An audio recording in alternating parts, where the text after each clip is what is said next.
اللہ فرماتے ہیں جو کامیاب لوگ ہیں جب وہ میرے سامنے کھڑے ہوتے ہیں، successful people, when they stand in front of me, they forget everything around them. اپنے ارد گرد کی ہر چیز کو بھول کے ایسے کھڑے ہوتے ہیں نماز میں. جب یہ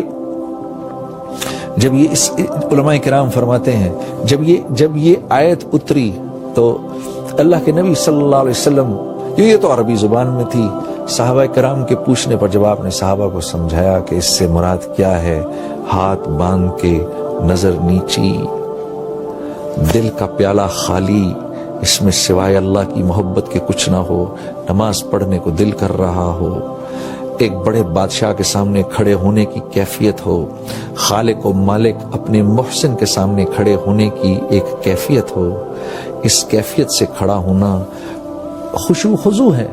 تو صحابہ کرام پہلے تو نماز سے پہلے آسمان کی طرف دیکھ لیا کرتے تھے، اس کے بعد وہ اپنی نظریں نیچی گاڑ کے رکھتے تھے. حضرت ابوبکر صدیق رضی اللہ تعالیٰ عنہ کے بارے میں تو آتا ہے کہ جب آپ نماز میں کھڑے ہوتے تھے تو ایسے کھڑے ہوتے تھے جیسے کوئی ایک لکڑی کی شاخ زمین میں گاڑ دی گئی ہو.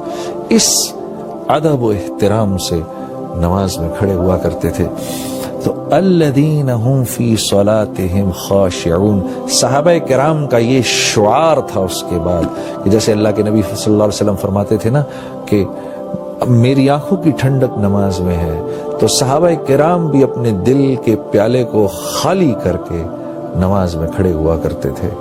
اور ہاں میرے دوستو، اگر غور کرو، کسی نے حضرت عمر رضی اللہ تعالیٰ عنہ سے پوچھا، آپ کو اللہ نے اتنی بڑی سلطنت عطا فرمائی، یہ اتنی بڑی سلطنت آپ سے بن کیسے گئی؟ تو فرمایا، عربی کا جملہ تھا، مجھے تو یاد نہیں، لیکن اس کا مفہوم یہ تھا کہ دن ہم گھوڑے کی پیٹھ پر گزارتے تھے اور رات جانماز پر گزارتے تھے. اس طرح اللہ نے ہم کو یہ سارا کا سارا عالم عطا فرمایا. اور مسلمان کے ہیں بھی یہی دو کام: حرکت میں رہنا، متحرک رہنا، اللہ کے دین کے لیے دور دور تک جانا اپنے اوقات کو فارغ کر کے، اور لوگوں تک اللہ کی بات کو پہنچانا، اللہ کی تعریف کرنا، اس کے نبی کی تعریف کرنا.